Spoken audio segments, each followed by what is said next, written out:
Okay, so it is not like that I'm going to speak and the listeners whoever is listening, they'll have to keep quiet. So anytime during my during my speech, okay, so you can always stop me and ask me questions. And if you think that any point of mine, anything which is written in the slide or anything which I am telling is not making sense to you, please feel free to stop me and please feel free to ask me.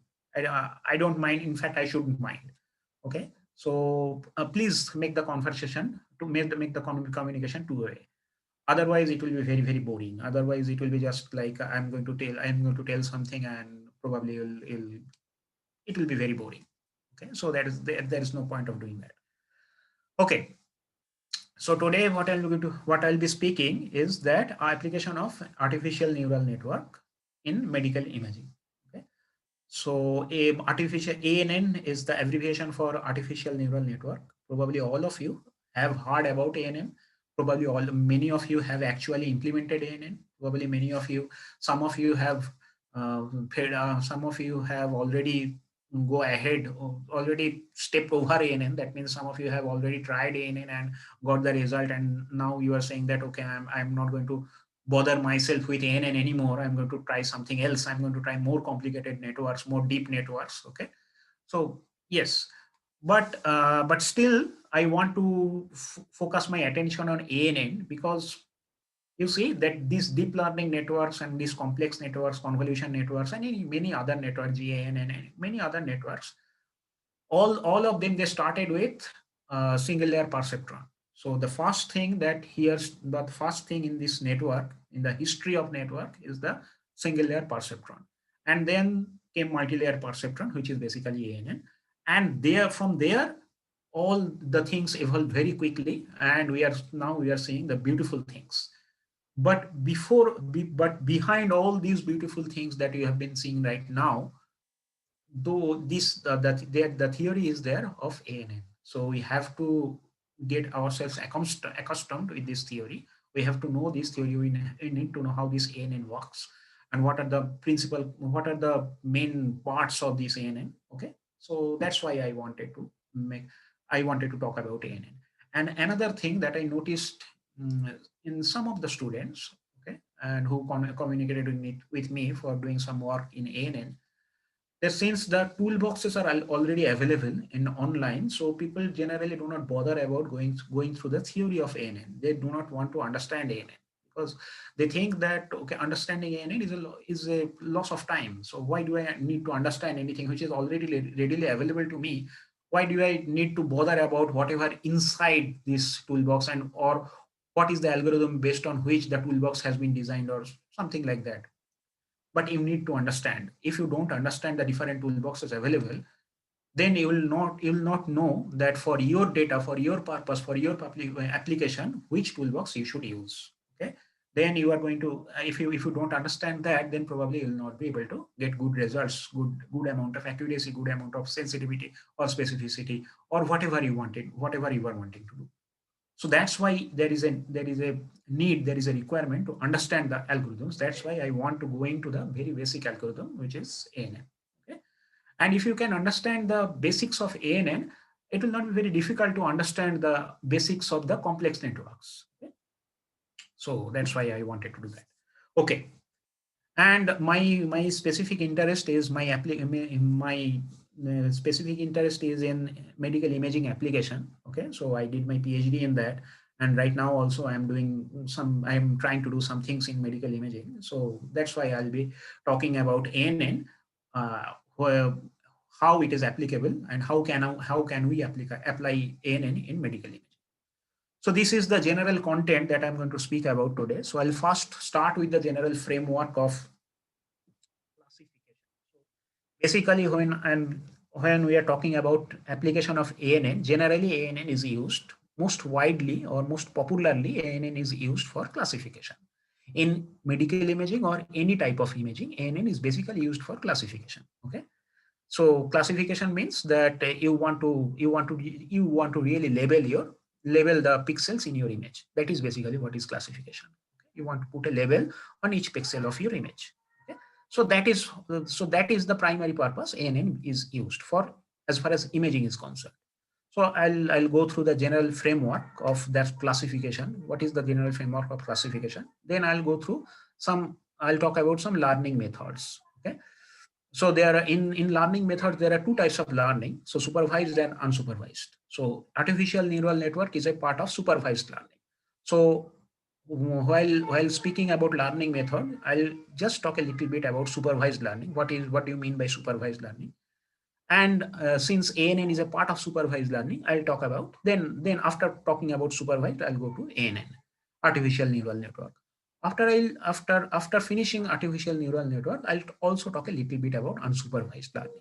Okay, because many people are actually showing much more interest in unsupervised learning because they have their certain advantages. So people are actually trying to focus more on unsupervised learning right now.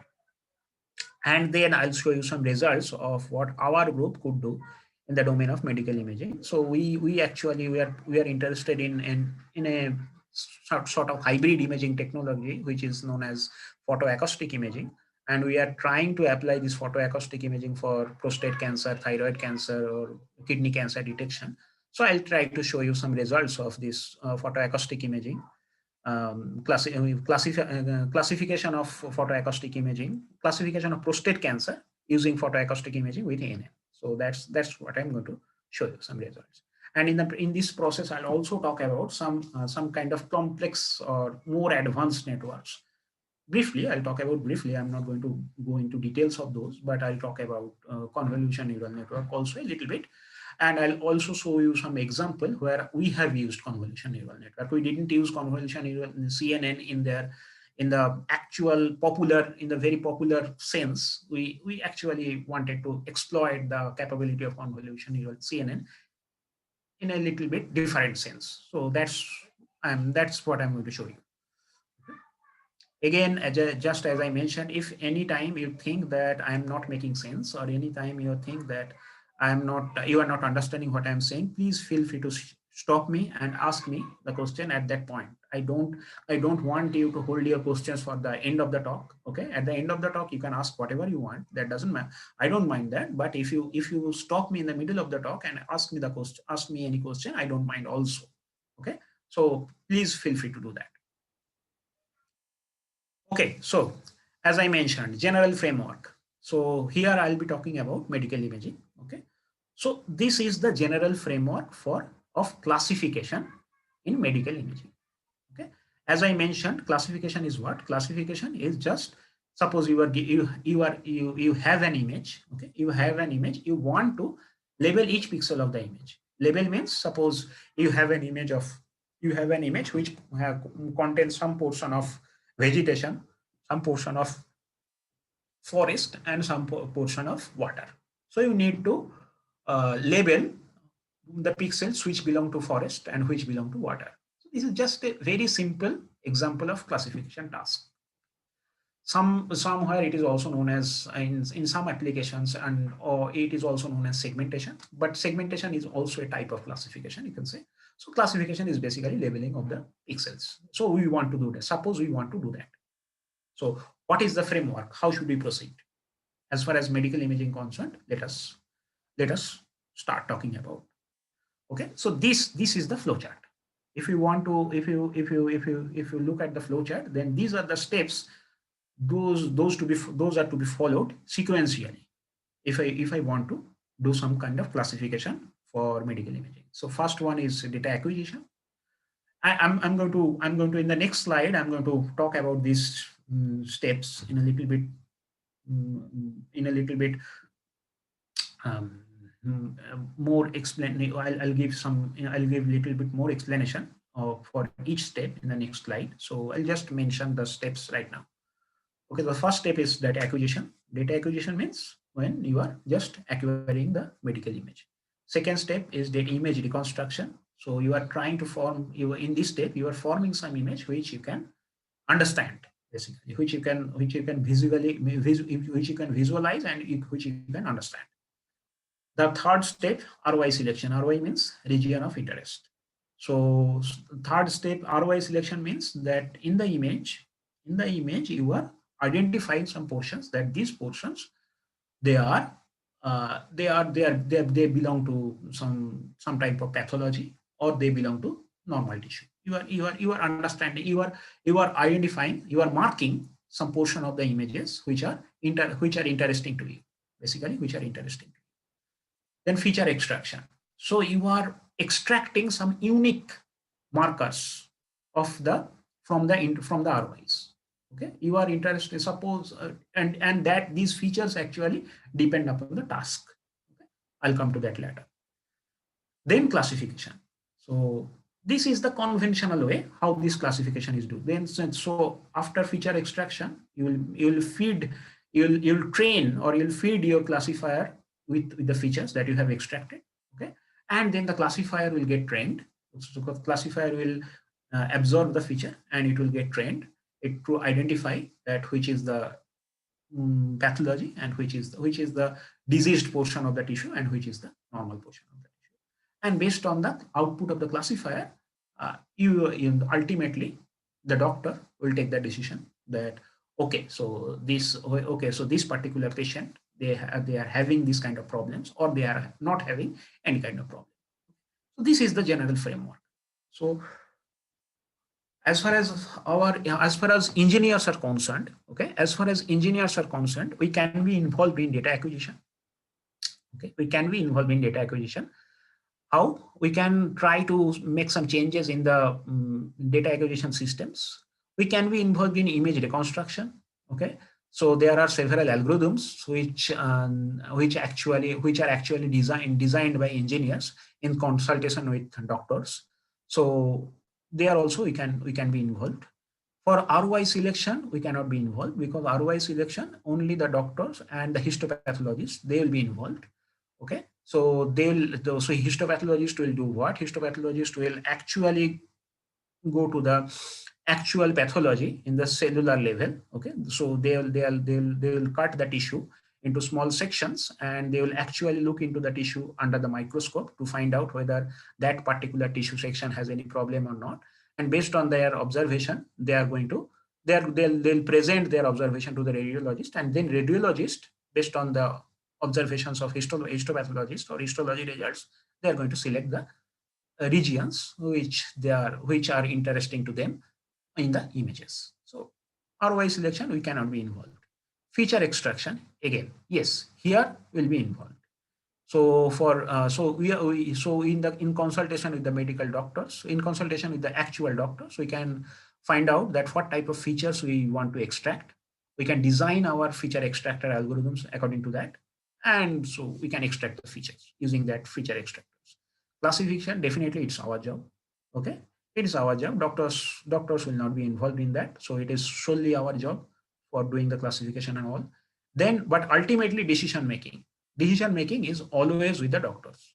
So we are not the end users.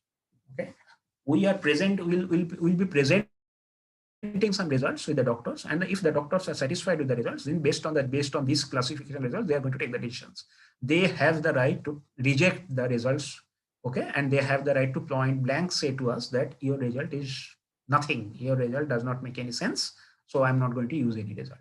Okay, so whenever you are doing something with this, so remember that thing. So it is always extremely important, if you are doing something, if you are doing any kind of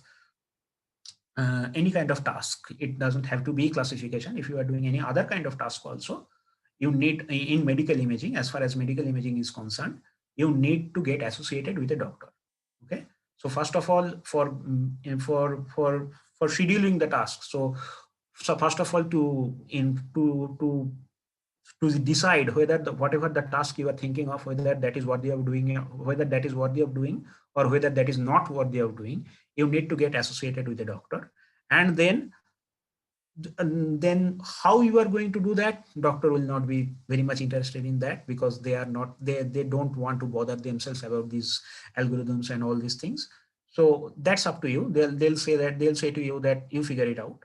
But after whatever you are going to, after you have got your results, so then the doctors will look at your results, and they'll decide whether they are going to use your results or not. They'll decide whether your results are significant or not. Okay, So if they say that your results are not significant, then again you have to make some changes in the algorithm to make your results significant. Okay, so please remember that you have to get associated with the doctor, one thing, and the second thing is that until and unless you can sell your results to a doctor, it doesn't matter how much, how excellent your results are, doesn't matter.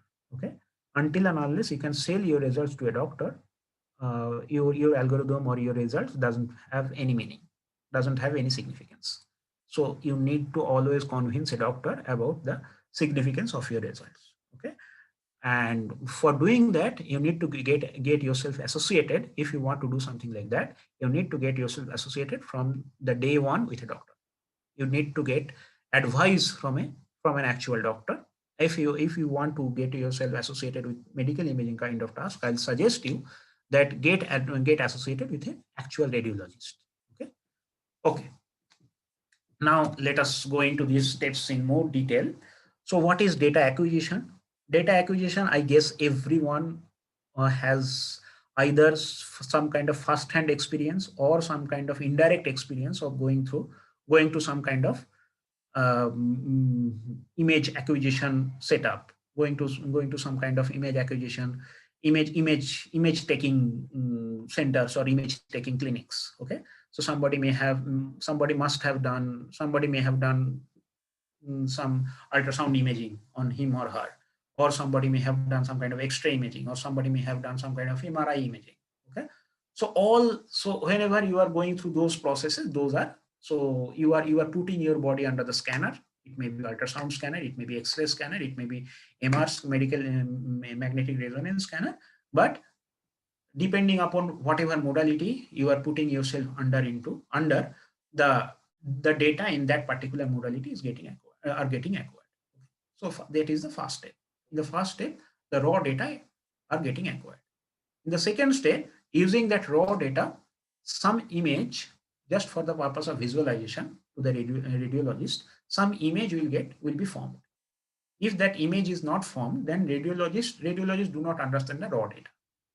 For their understanding, they have to have some kind of two-dimensional, preferably two-dimensional grayscale images. Okay, so but just by looking at these two-dimensional grayscale images, they will be able to they will be able to collect the medical information from those images. So that's why we need to we need to form some kind of conceivable grayscale images from the raw data. Okay, and then third, ROI selection, region of interest selection. So that will depend upon task. Suppose that you have been referred to, you have been asked to you have been asked to go for an ultrasound imaging for your prostate. Okay, if you are a man, for your prostate, and doctor has suspected something funny with your prostate, and he has suggested that go and take some ultrasound image of your prostate. Okay, so based on the suggestion of the doctor, the radiologist will look into your ultrasound image of the prostate, and then he will try to select some kind of some portion in the image which may seem to be interesting to him. Interesting means the doctor may think that, okay, this portion may have some problems. The portion in the image which correspond to some actual tissue portion, that particular portion may have some problem. So doctor will say that, okay, this is one region of interest, this is one particular region of interest. Okay, okay, and then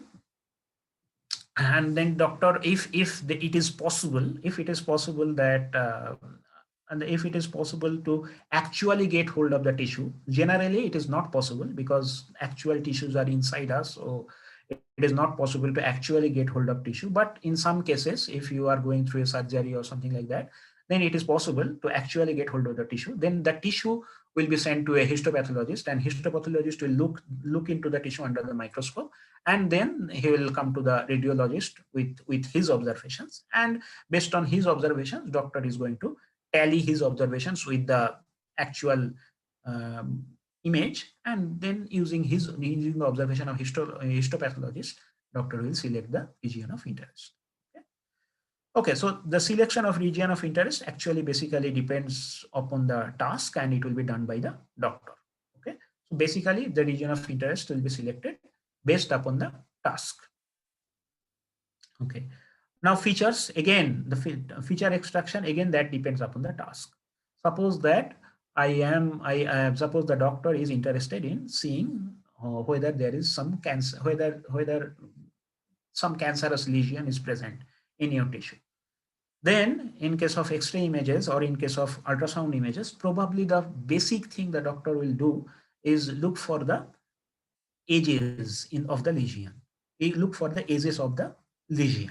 So if the edge looks smooth, probably the doctor will say, or doctor will think that, okay, it looks smooth, so it may not be cancer. But if does look ragged, then the doctor probably will say, okay, it is looking suspicious. Okay, so probably based on this age, based on the age type, the engineer, the associated engineer can design one type of feature extractor. That particular type of feature extractor will extract the type of age, whether the age is continuous or whether the age is smooth or whether the age is ragged. So that is just, I'm just giving one example. So what can be the features? There are several other features. There can be several other features, and the features also should be decided based on your task. So what task you are having, okay? Based on that particular task, you should design your features. Now classifications. Now classifications will be there to achieve that particular task. Okay. Suppose the doctor and your job will be to identify whether any particular whether there is cancer, any particular patient has cancer in his prostate, in his prostate. Okay, so in that case, so what you are going to do, you are going to train your classifier to identify the portions in the images which may have prostate cancer. Okay, so your classifier, you are going to design a classifier, and you are going to train your classifier to identify whether there is a cancer in the prostate images. So again, classifier you are going to decide and train depending upon the task. The last stage is decision. As I mentioned it, the decision will be taken by the doctor. Okay, so whatever will be the result of the classifier, okay, so whatever will be the result of the classifier, you have to present your results to the doctor, and based on the results, the doctor will say that, okay, I think yes, the classifier is telling the things accurately, so we are going to use the classifier. Or the doctor may say, no, I don't think the classifier is making any sense, so I'm not going to use the prediction of the classifier. So I'm going to depend upon my own experience, and what my own experience suggests me, I'm going to go according to that. Okay. Generally, normally what happens is, generally doctor, radiologist and classifier go hand in hand. None of them work independently. Okay, so for some cases the radiologist will depend upon his own experience, and for some cases he may take help of the classifier. Now classification. So we have been talking about classification. Again, as I mentioned, that at any point of time, if you think that I'm not making sense, please feel free to stop me. Please feel free to please feel free to stop me. Okay, you can I don't. Okay, so I don't mind if you just stop me and ask me any question. Okay, so classification. So what is this classification? Okay, so classification means, so as I mentioned, before the classification stage, there is feature extractor. So you have to generate some kind of feature extractor to form your feature vectors. Generally, features will be in the form of vectors. So you are going to build some feature vectors, and you have to be before you are starting doing the feature extraction and classification, you have to decide that how many classes your problem has, how many classes. So suppose for again let me take the example of the prostate cancer detection. So if you want to detect prostate cancer, if you want to focus your attention to prostate cancer only, then you can make yourself, then you can make two classes. One is cancer class, one is normal class.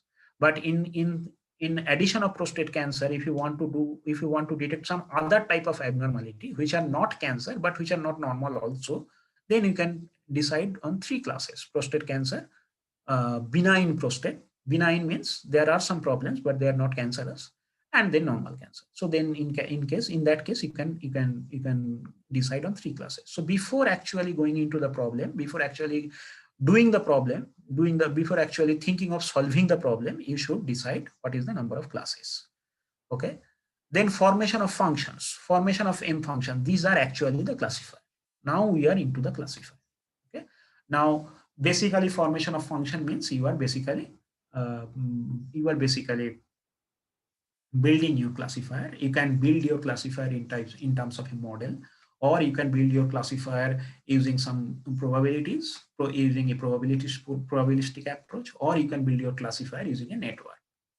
Basically, all these kind of steps, all these different classifiers are summarized in terms of functions. So that's why I mentioned here that the third step is formation of functions. Okay. The fourth step, you are going to feed these functions your feature vector. Okay. And you are going to assign the feature vector to a particular class depending upon the output of the function. We'll see in a little bit later how these things are done. So I'm not going to explain all these symbols in minute detail. Okay. So now for doing the classification, there are multiple methods. Okay. Generally, we mention this classification as learning methods. Okay. So there are different learning methods also. Now we are going to go into learning methods. Okay. So yes. So learning method. First one is supervised. Here I'll be talking about only two learning methods, supervised and unsupervised. Besides these two are the most basic. Besides these two, nowadays people are also doing reinforcement learning, then transfer learning. These are little bit advanced, but these are little bit these supervised and unsupervised. These are the basic one. If you understand these, then understanding transfer learning or reinforcement learning, understanding those things, that will be quite simple actually. Understanding the idea of these reinforcement learning or transfer learning, it is not at all difficult. Okay, so for supervised learning, in supervised learning method, what is being done? It uses labeled data or labeled feature vector to learn the classes. Okay, so when we are doing supervised learning, so what we are going to do, we'll have some used cases.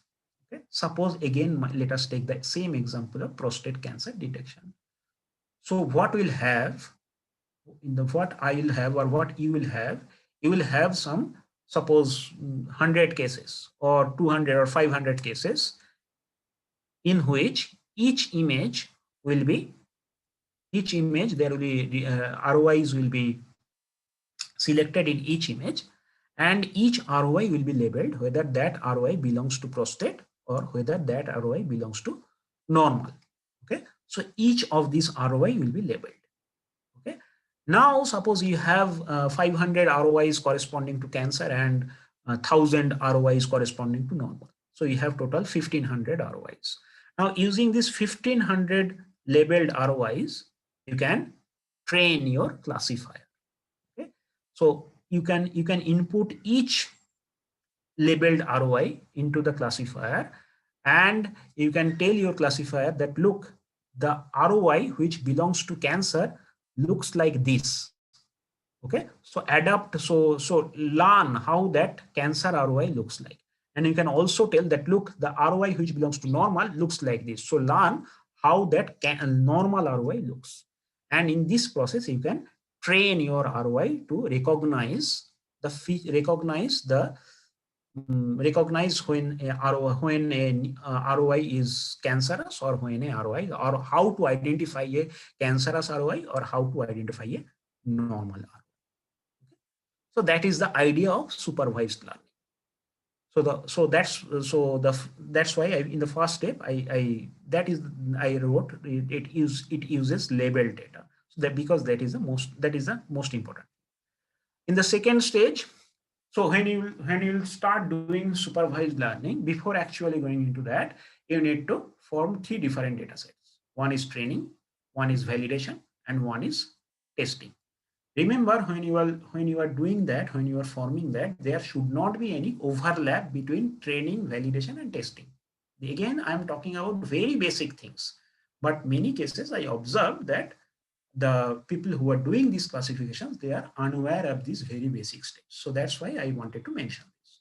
There should not be any overlap, or any data point should not belong to training as well as testing.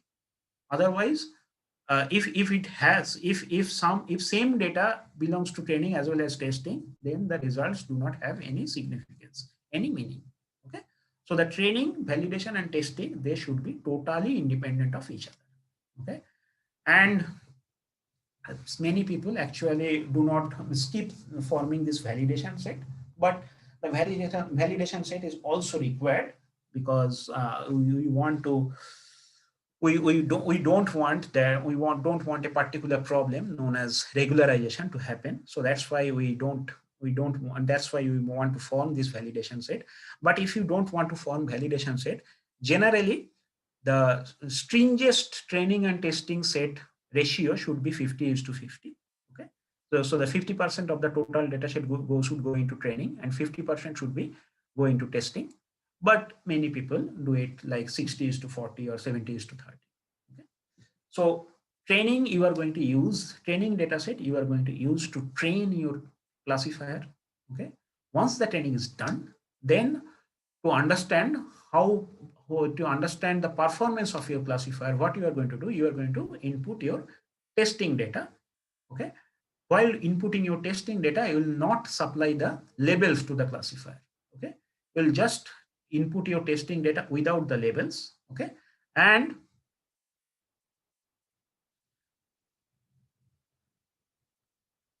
okay, so if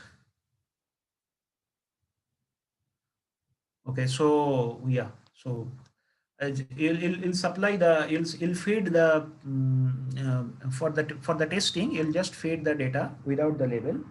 Okay, and once the classifier does its prediction, then you are going to check the accuracy of the classifier, because you have already the data, you have the label with you. Okay, you have the label of each data point which belongs to testing data set with you, and you now the classifiers are also predicting the label, so you can check how much accurate the classifier is. So that's how you are going to do the testing. And now in the third step, once you have formed training and validation and testing, then in the third step, you need to select the model and cost function. Model means, again, there are different classifiers are there. There are different classifiers. Okay.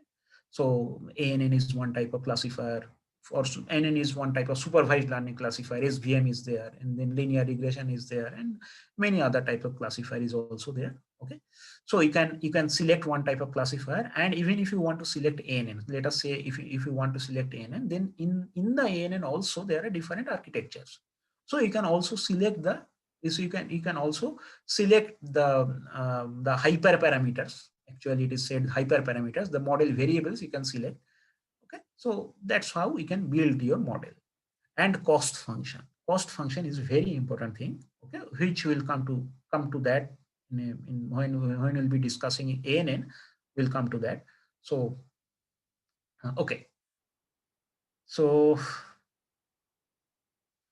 okay, so once you have selected your model as well as cost function, then in the next step, you will do cost function output calculation using labeled feature of training dataset. Now we are doing actual training.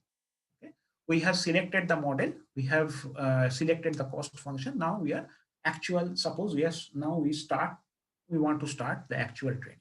So in actual training, what we'll do, you will feed the classifier with your label with data point, and you'll also supply the label. Okay, the data point will go through the classifier. Okay, and so your classifier will predict the output. Your classifier will predict the output, and you have also supplied the actual ideal output in the form of labels. So your error will be, so your basically your error will be the difference between ideal output and actual output.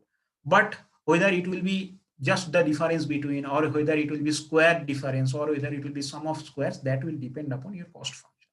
So that's why I just mentioned that design of cost function is very important. Okay? So generally, the cost function are those functions for which, if my classifier is trained, then I'll say that my cost function should be minimum. My cost function should attain minimum. Ideally, my cost function value should be 0. Okay. After training is done, my cost function value is 0. But normally it doesn't happen like that. So I cannot say, I cannot expect my cost function to attain 0. So what happens is that whenever my cost function attains the minimum value, then I'll say that okay, my training is done, because my classifier doesn't have the capability to get trained better, because I have already hit the minimum of the cost function. Okay, so in the next step, I just mentioned the next step, the model, we should always update. Actually, the training is an iterative process. So first I'll pass all the data points with labels, then I'll calculate the cost function. Okay. And so I'll say that, okay, the cost function value, I'll see after the first iteration, I'll see the cost function value is quite high. Then I'm going to do what? I'll again update the model parameters, because I have the freedom to update my model parameters. So I'll update the model parameters. Why? Because I want to minimize the cost function. Okay.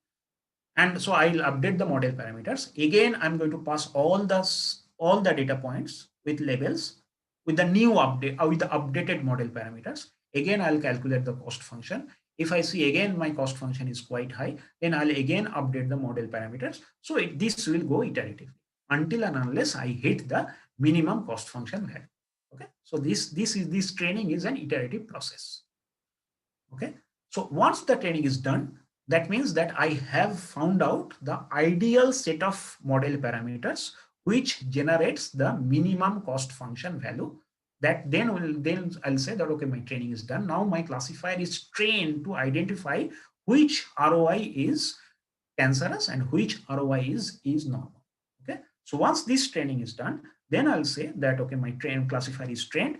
Now I'm going to find out how much accurate my classifier is for predicting the labels of the ROIs. So for testing the accuracy of the classifier, what I'm going to do, I'm going to feed different ROIs without any labels, and I'll just check the accuracy of the classifier prediction. That's how supervised algorithm works, or any supervised method works. Now unsupervised. So the major difference between supervised and unsupervised is that unsupervised method does not use any labeled data. Without using any labeled data, it tries to do the classification. Okay, so what are the steps here? So first it will initialize the class numbers. So in the first step, it will initialize the class numbers. Okay. And then again, in case of unsupervised also, we'll decide some cost function. Okay. And the class and cost function. Okay. We'll decide some cost function, and the value of the cost function will be calculated using the feature vectors, and then the classifier parameters or the model parameters will be updated towards minimizing the cost function. But again, you have to remember that unsupervised classifier is not going to use any kind of labeled data. Okay. So that is the major difference between unsupervised and supervised. Okay. Okay.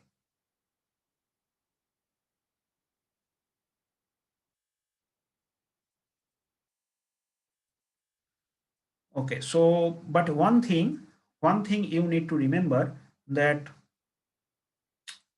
why people are trying to do unsupervised. As far as medical imaging is concerned, this ROI selection is a little bit problematic, because for selection of ROIs in the images, it is a little bit a skill based task. Okay, so if I have good amount of skill, then I should do it. I'm again, as I mentioned, that engineers, this is not the job of the engineers. This is the actually job of the uh, either radiologist or the medical paramedics or something like that. Okay. Okay. So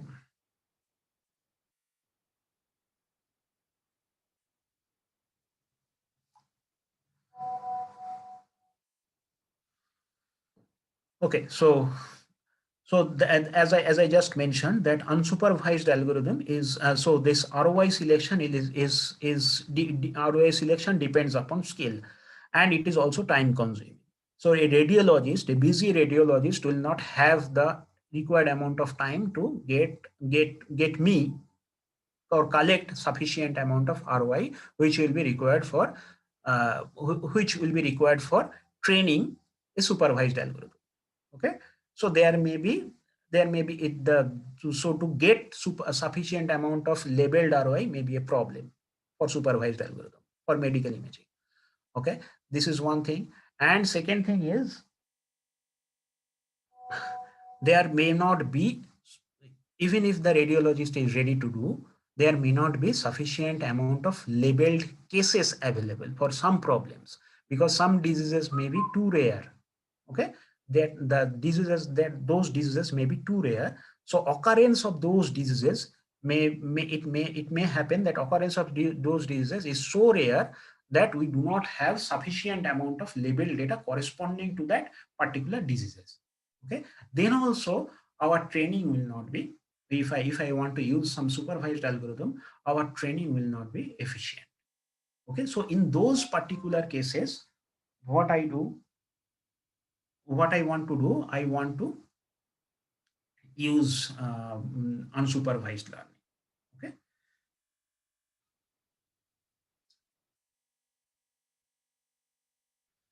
Okay.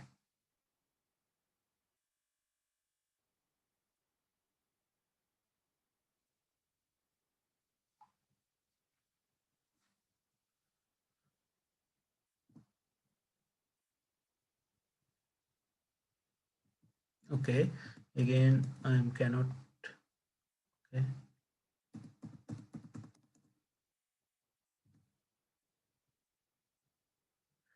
And there may be. Okay. So my slides are not changing. So probably the computer is stuck or something like that.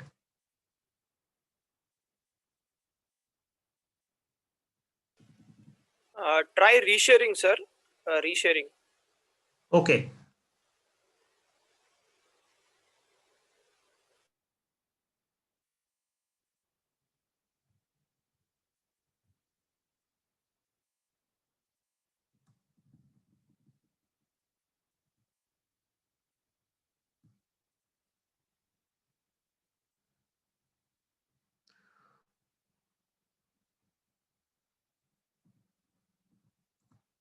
Okay. So now it is working. So it is visible now. Is it visible? Yes, sir. Okay. Fine. Okay. So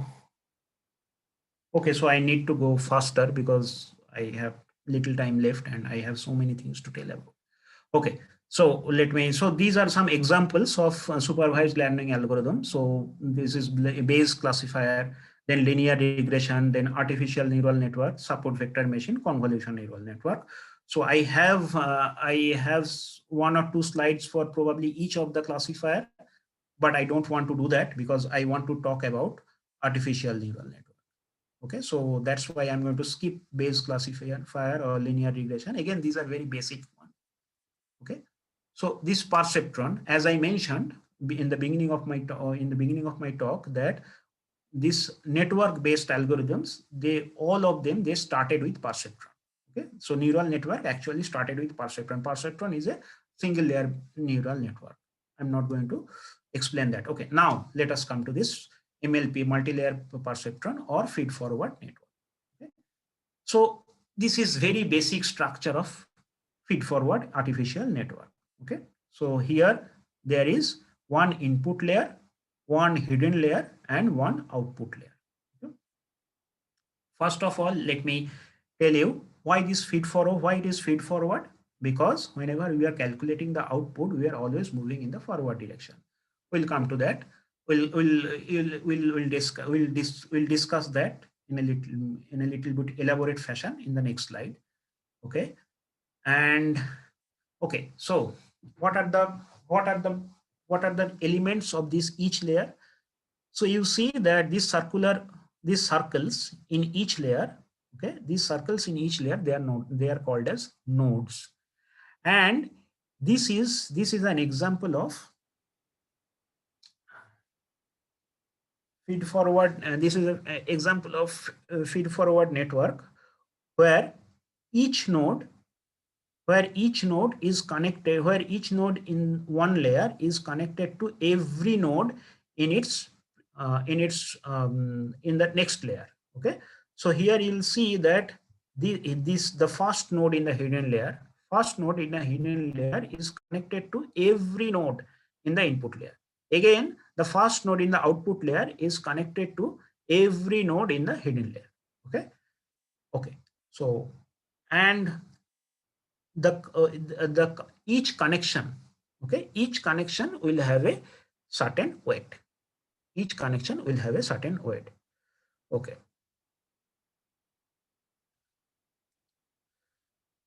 now how to calculate the inputs and outputs of each node. Okay, so first of all, when you are designing your artificial neural network, first of all you need to decide that how many layers you want and what should be the number of nodes in each layer. So you can decide the number of nodes in an input layer will be the number of dimensions your feature vector has. Okay, if your suppose you are using color images, then color image means there are three channels RGB. Okay, so that means there should be three nodes. Okay, there should be three nodes because your feature vector will be three-dimensional feature vector. If your feature vector is 10-dimensional, then in the input layer you should have 10 nodes. Then again another extra node, this bias node is also there. Okay, so you can add another extra node which is known as bias, but bias will not accept any input. Okay, bias will be there just to add some added flexibility in the model. A bias is not going to accept any input. So whatever number of nodes in the input layer is, that each node will accept the input values. Okay, so suppose you are doing things with RGB image. So there in the input you will have three layers, three nodes. Okay, and each node will accept. So the first node will accept the red value, second node will accept the green value, and third node will accept the blue pixel value. It works like that. Okay, now suppose in the hidden layer, there is no rule that how many hidden layers you should use, or how many nodes in each hidden layer you should use. There is no rule on that. But many people use many rule of thumbs. It actually depends upon the choice of the user. Okay. In the output layer, you should choose the nodes. The number of nodes should be according to the number of classes. So if you have two class problem, you can select either one node, or you can select two node. If you have three class problem, you can select two node, or you can select three nodes. Okay, so based on the number of classes, you can select your number of nodes in the output there.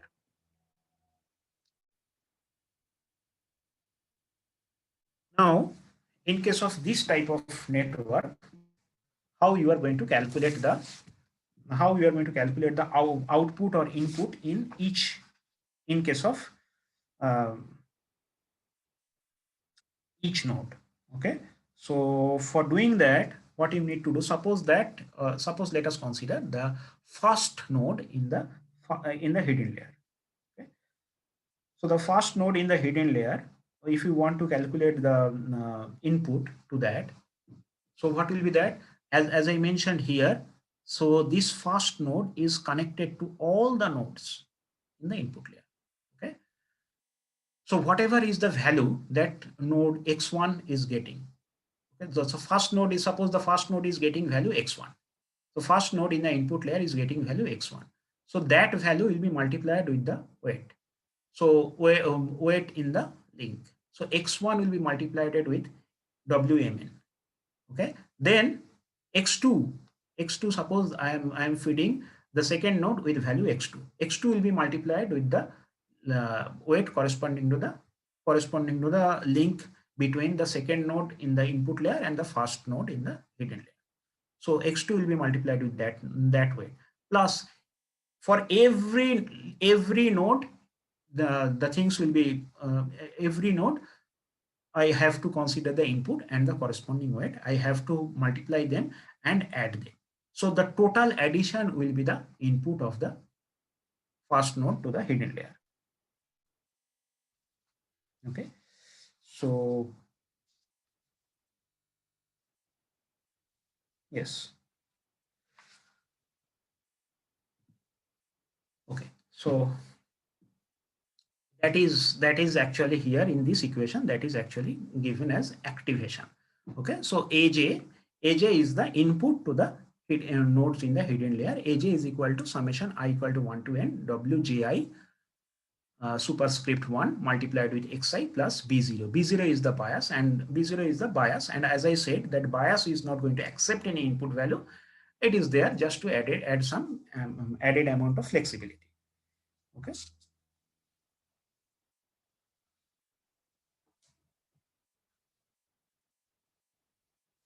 Okay. So now, so we have calculated the input to the input of the input of E1 node in the hidden layer. Now, what should be the output? So output of the hidden layer will be output of any node in the hidden layer will be according to this equation. Zj is equal to h of h. H is what? H is a thing which is known as activation function. So there will be activation functions acted for each node in the hidden layer as well as each node in the output layer. So in case of the input layer, there will be no activation function acted on the input nodes. But in case of any other nodes which are not sitting in the input layer, there will be some kind of activation function. Okay. So whatever is aj, then that so that the whatever is the value of aj, then that will go into the activation function, and whatever is the output of that activation function, that will be the output of the each hidden node. That will be the output of the corresponding node. So here, because of the presence of this activation function, okay, the neural network becomes nonlinear. Otherwise, you see what I am doing, I am just doing products and addition. Okay? If I look at the calculation of aj, if I look at the calculation for input of each node, what I am doing, I'm just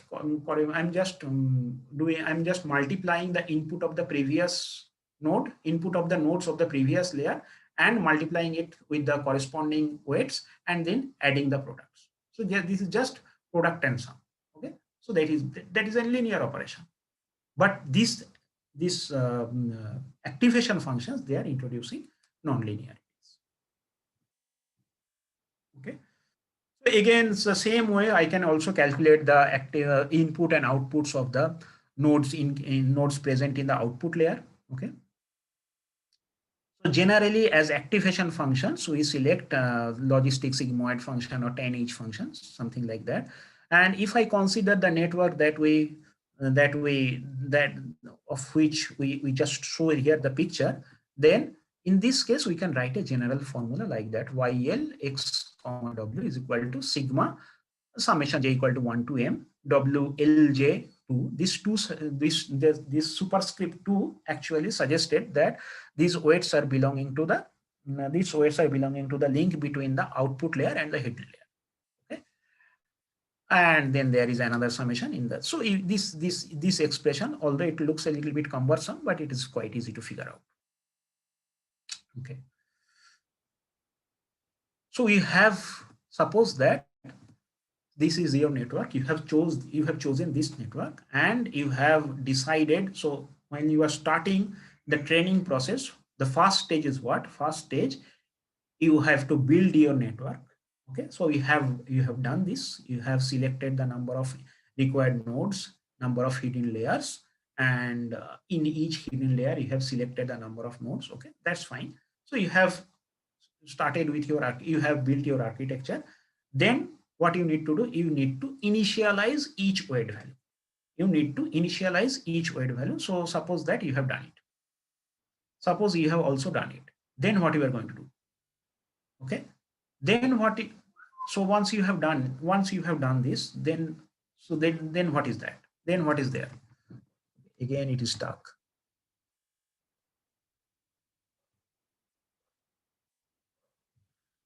I'm sorry, again it is stuck. So I'll again pause share and I'll again resume share. Okay.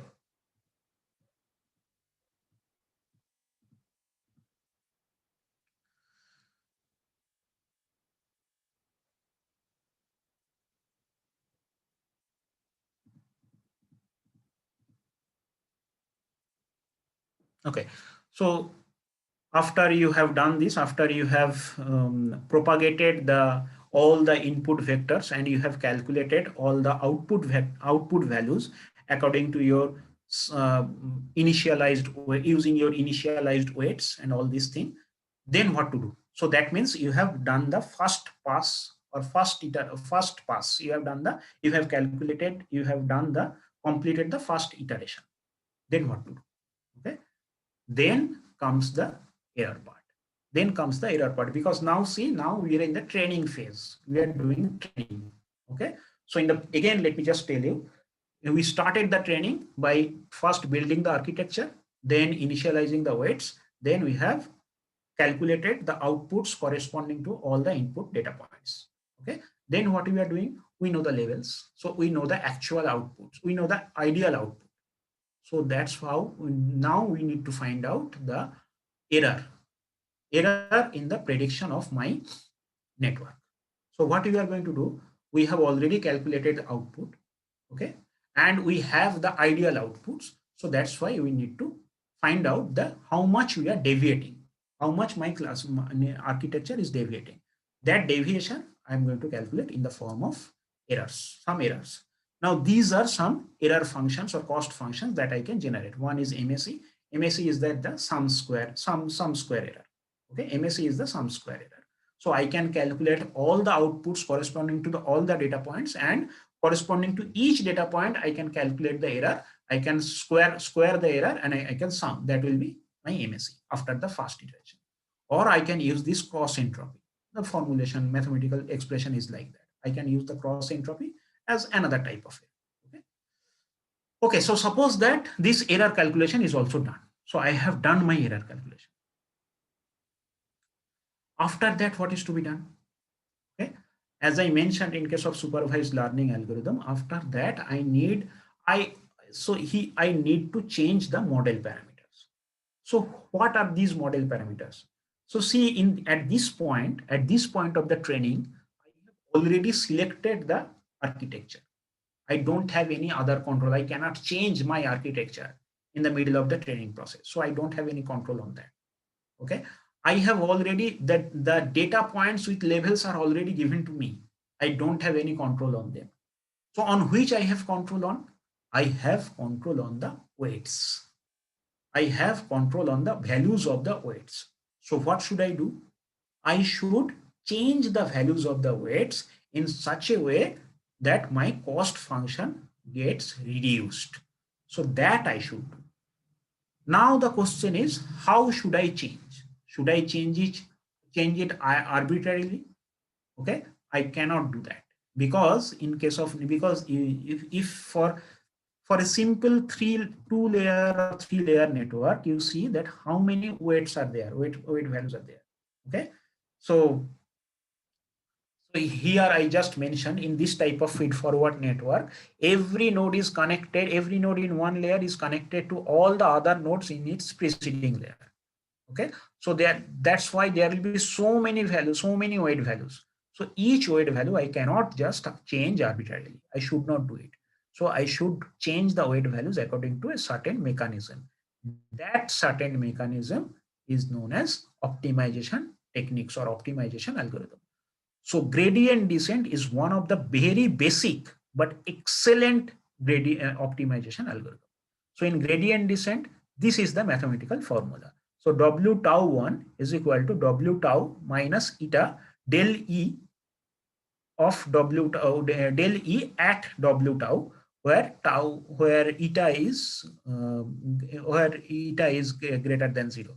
Okay, so basic idea is that I am calculating the cost function. Okay. Now, how should I change my weight values? Okay.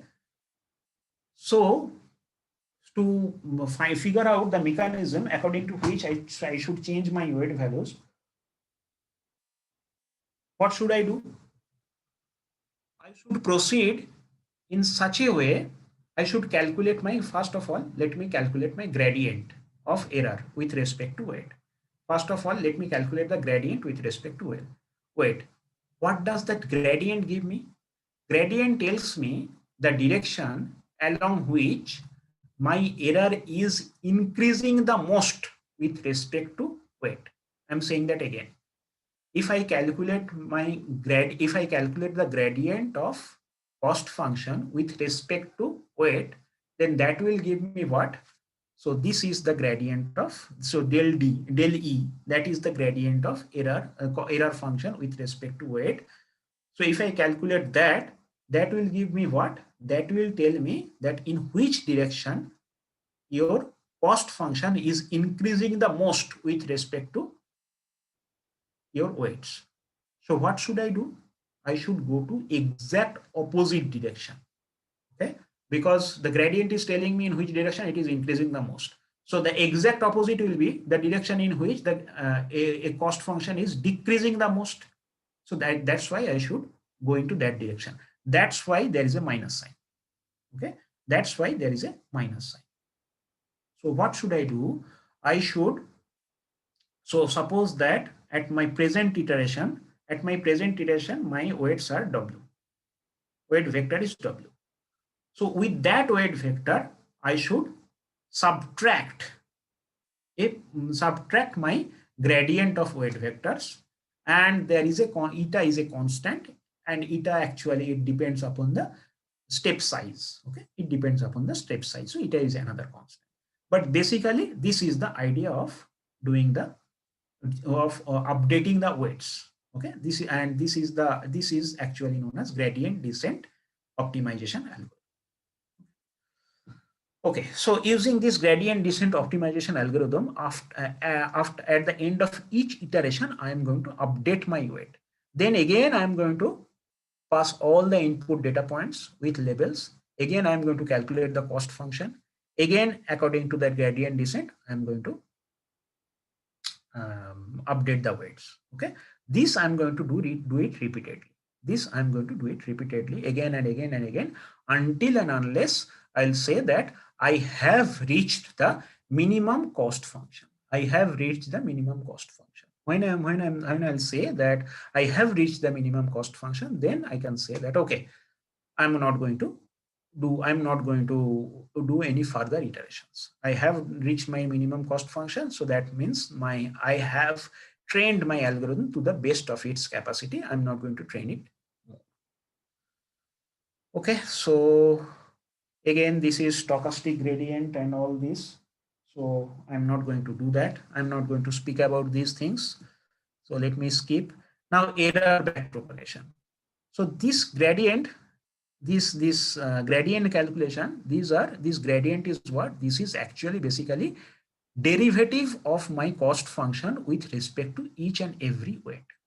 Okay. So if we again look at the network, so what is my cost function? Cost function is basically some sort of difference between actual output values and ideal output values. Okay, so that is the cost function. Some sort of there will be different formulas depending upon your choice, but some sort of difference between actual output values and ideal output values. And I have to calculate the derivative of this cost function with respect to each and every weight. Okay. Okay. So probably I should be able to calculate the derivations with respect to these WKM weights, because these weights are associated with the links between output nodes and hidden layer nodes. But I need to calculate the derivatives with respect to these WMN weights also, because with each and every weight I need to calculate the derivative. Okay. So now how to do that? So for doing that, I'm going to use something which is known as chain rule, which is known as error back propagation. So I have to back propagate my error, which has been, so at the end, so here at the output layer, I have calculated the error, but at the hidden layer, I have not calculated any error. Okay. But since I have to calculate the derivative of error with respect to each and every weight, so I have to back propagate my error. Okay. Back propagate my error to calculate the derivatives with respect to each and every layer. So that back propagation actually can be done using chain rule. Okay. So this is one example of chain rule. So yeah, so actually the mathematics is quite simple. It is not at all complex, but I don't have enough time to talk about these back propagations. Otherwise, if I had enough time, then I could have explained each and every step. Okay, because this mathematics is quite simple. This is simple chain rule. Okay? The simple chain rule, I could have gone through each and every step, but I don't have enough time, so that's why I'm not going to do that. Okay, but again, I have taken all these things from the 6th chapter of Christopher M. Bishop, Pattern Recognition, a book, very famous book named Pattern Recognition by Christopher M. Bishop. So you can always find out that book, and you can always read that chapter on neural network. It's very good book, excellent book, and this mathematics is very, very clear. Okay, so you should be able to understand this very easily, and you should do it. Again, this back propagation is going on and on. Again, the steps are quite simple. So this is actually, here I have summarized the error back propagation algorithm. So if I really want to do that, so what is to be done? Okay. So here basically you see that there are 3 steps: evaluate the delta k's, and then backpropagate the error to obtain the delta j's, and then evaluate the required derivative. So basically you need to do you can do this error backpropagation using these 3 steps only. Okay, now there is regularization. Again, what is regularization problem? Again, I don't have much time, so I cannot go through all the steps, but I just want to give some idea about regularization. Okay. So regularization is a solution to a problem which is known as overfitting. Okay. Sometimes it happens in case of supervised learning, method. Sometimes it happens when I'm training.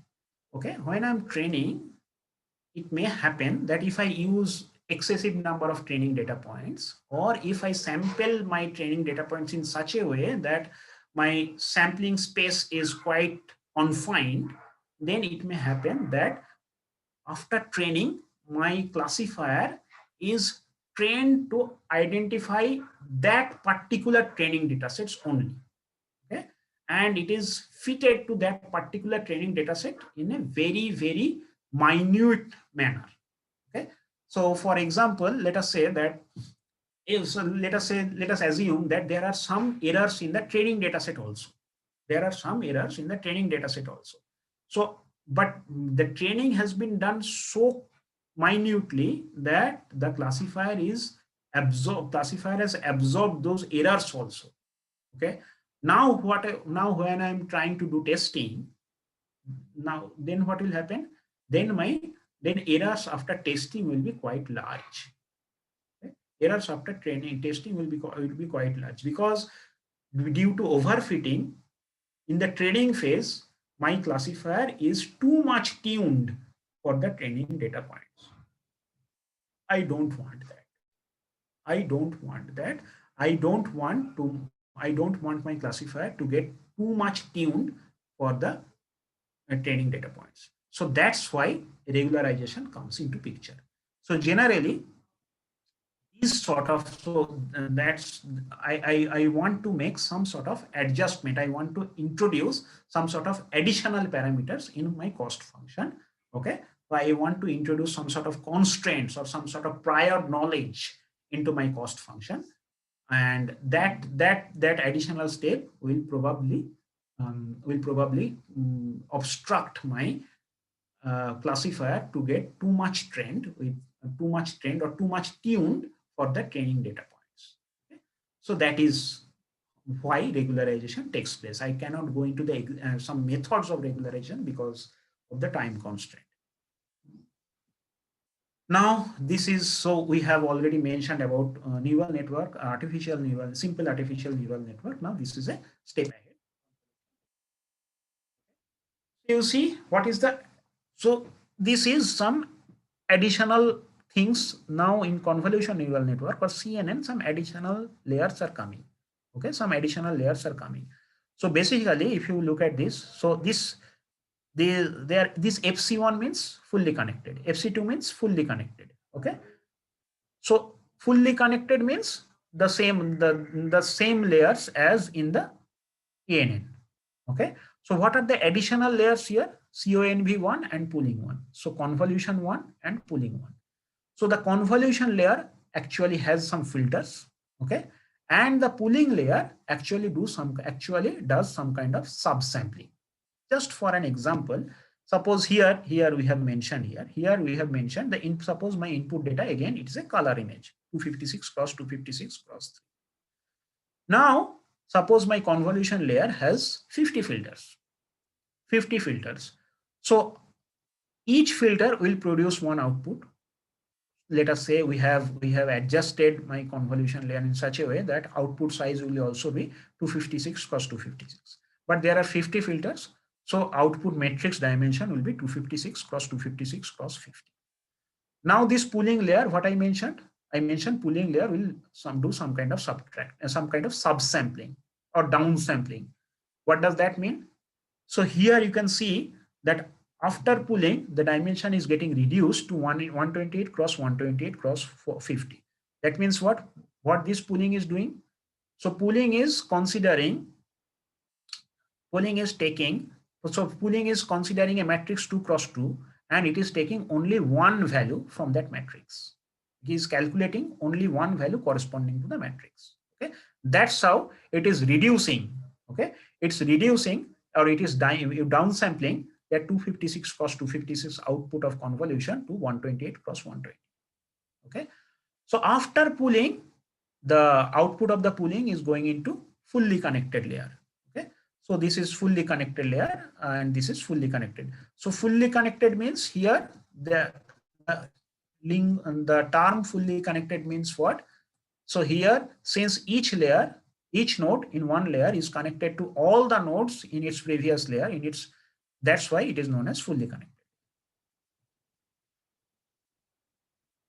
Okay, so after this pooling layer, everything is exactly the same as a simple ANN.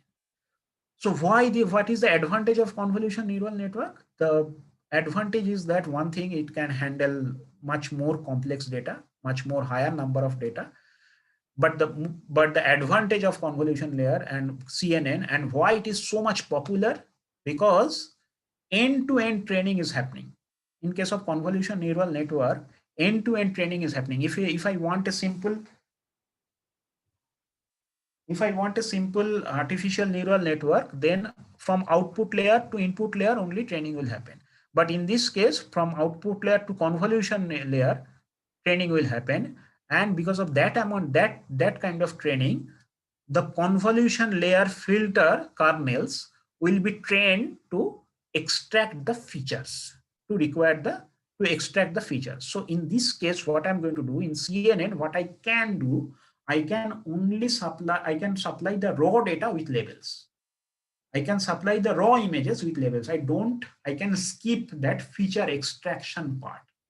CNN can get itself trained to extract the features also. Okay, so the role of convolution and pooling is to extract the features. Basically, the role of convolution is to extract the features. Pooling is there to reduce the dimension.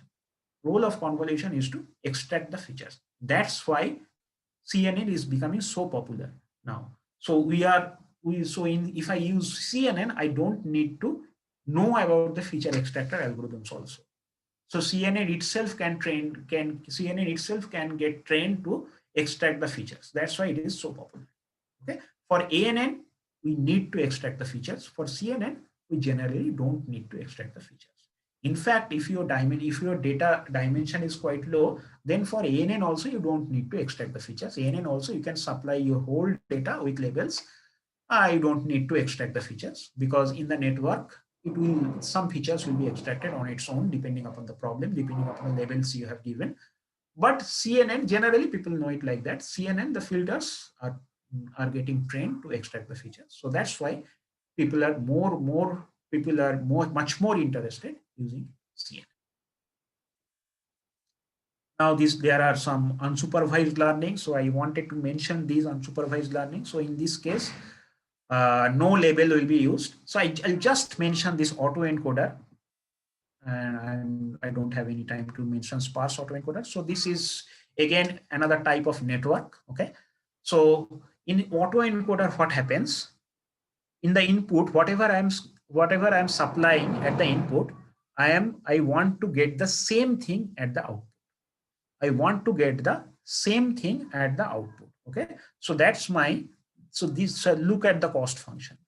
Look at the cost function. The cost function is the sum square error between the input and the output. Sum square error between the input and the output. Okay. So whatever I'm supplying at the input, I want to get the same thing at the output. And here, if you look at this, so this is the first three layers is known as the encoder, and then the last three layers is known as the decoder. So at the end of the encoder, the dimension of the data point will be reduced. And again, just decoder is a mirror image of the encoder. Okay, decoder is a mirror image of the encoder. In the decoder part, dimension will be again increased, and ultimately the output and input dimension will be same.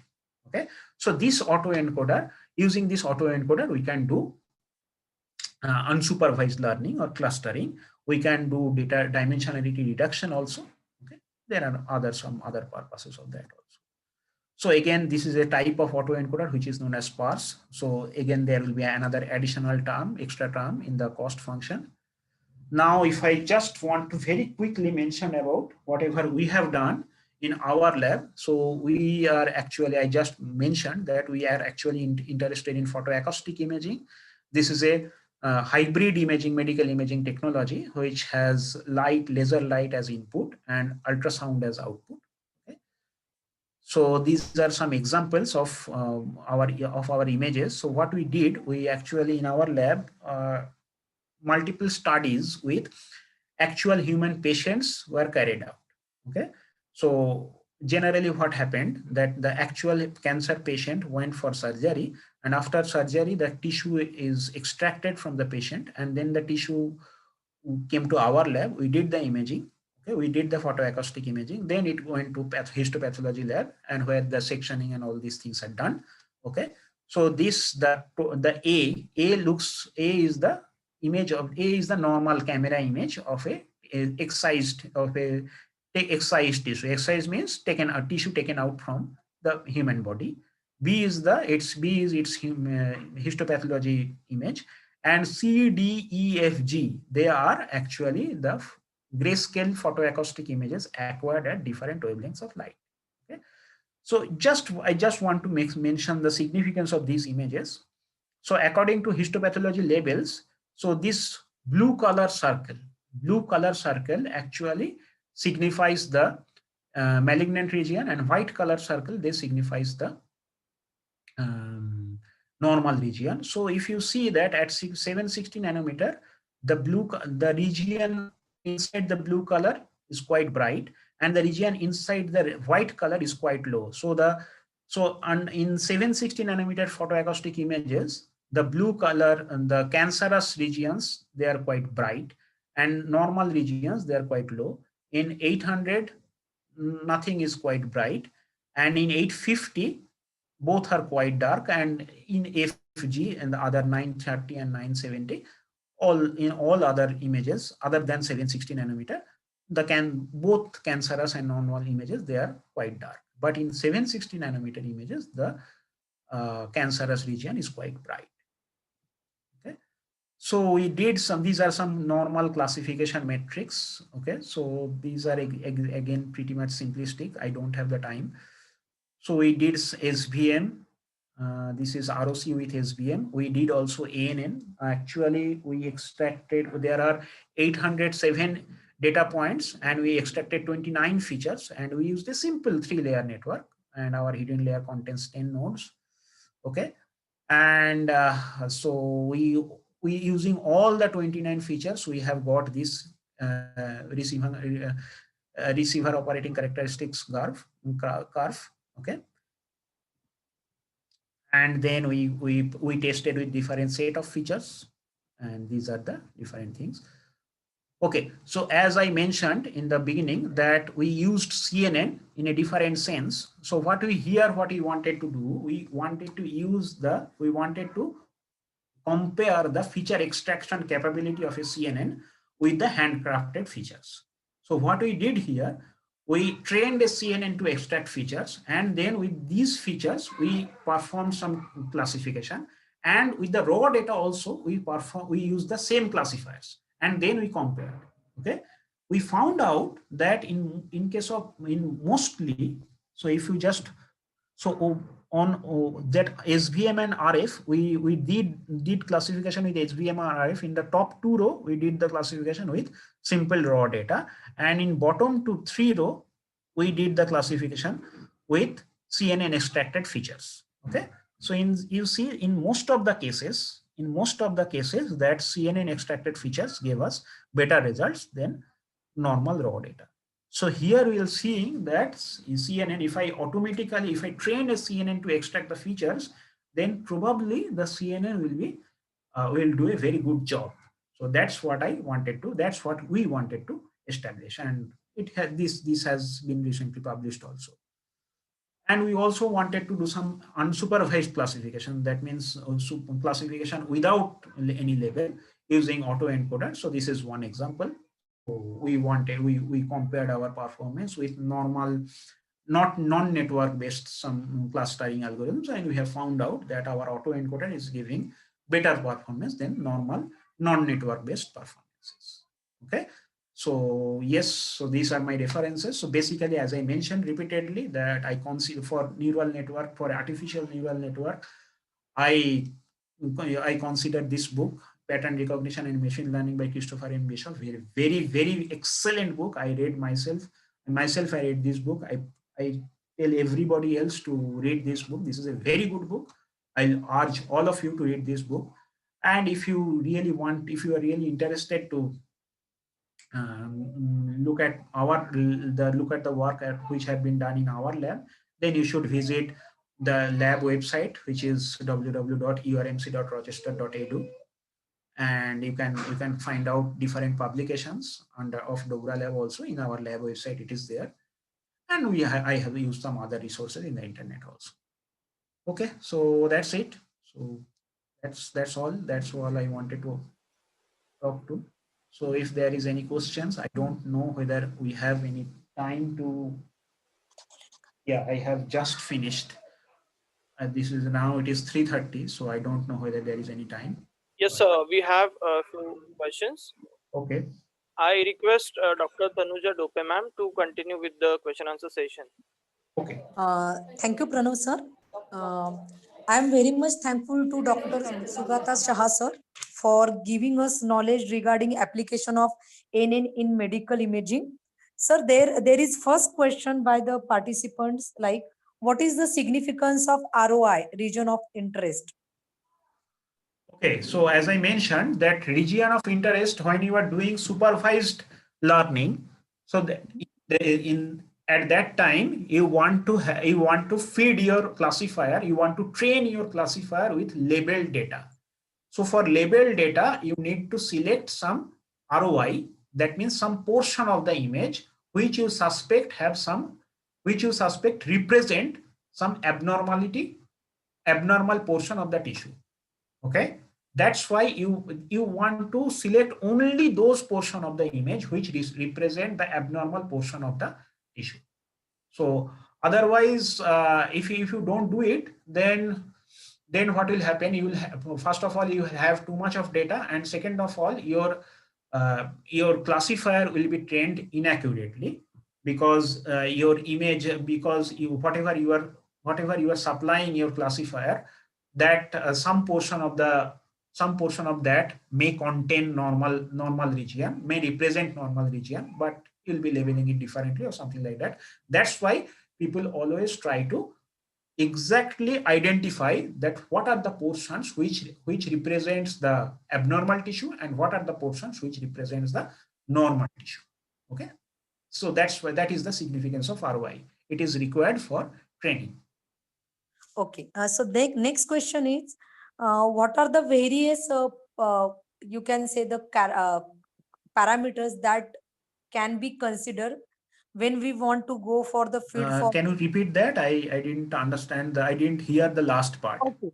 What are the parameters that can be considered while choosing feed forward network? Okay. So what are the parameters? As I said that.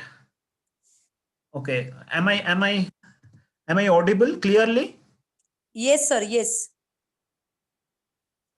Okay. You are So very the much different parameters is that depending upon the dimension of your input data, you should choose the number of nodes in the input layer. Second thing is that depending upon the number of classes, you should choose the number of nodes in the output layer. And then according to the complexity of the task, you can choose the number of hidden layers and number of nodes in each hidden layer. Generally, there is no universal rule that how many layers you should choose, how many hidden layers you should choose, or how many nodes in each hidden layer should be there. So generally, people do it by trial and error basis. Okay. So these are the main things, and then there are some other things also for optimization algorithm and all that.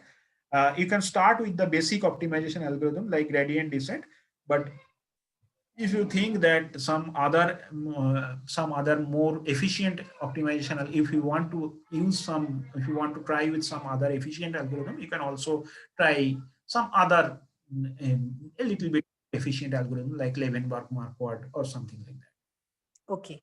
Thank you, sir. And the last question is that uh, how we can select for CNN or deep neural network. So I don't understand the question. How we can select means? meaning is that now for a particular application, Okay. if the your part if I'm in a confusion state whether to go for the CNN or deep neural network, so Okay. what is the selection Okay, okay, I understand. Generally, CNN is generally CNN should be implemented when your data number of data is quite high. Okay, number of data points or is quite high, or the data dimensions are quite high. So there is a huge number of images. Suppose there is thousands of images, then probably you should select CNN. Or if your task is quite complicated, then also you can select CNN. Okay. And if you don't want to if you don't want to build some dedicated feature extractors, if you want your network to extract the features, then you should also go for CNN. okay, thank you very much, sir. Yeah. From Department of ENTC, Rajarshi Shahu College of Engineering, I, Dr. Tanuja Dupe, I am very much thankful to Dr. Saugata Sinha sir for sparing his valuable time for delivering the expert talk on application of ANN in medical imaging. Sir has covered various methods, learning methods, supervised learning method, artificial neural networks, unsupervised learning, and the results of photoacoustic imaging for prostate cancer detection. So thank you very much, sir. With this, I request Pranav Chipalkatti, sir, to take over the session. Thanks a lot, sir. Yeah, thank you. Thank you, sir. We look forward for the collaboration in near future. Yeah, sure. Yeah. Thank you, sir. Thanks a lot. Thank you. Can I leave the meeting now? Yeah, Okay, yes, thank sir. you. Thank Sure. you very much. Thank you. Okay.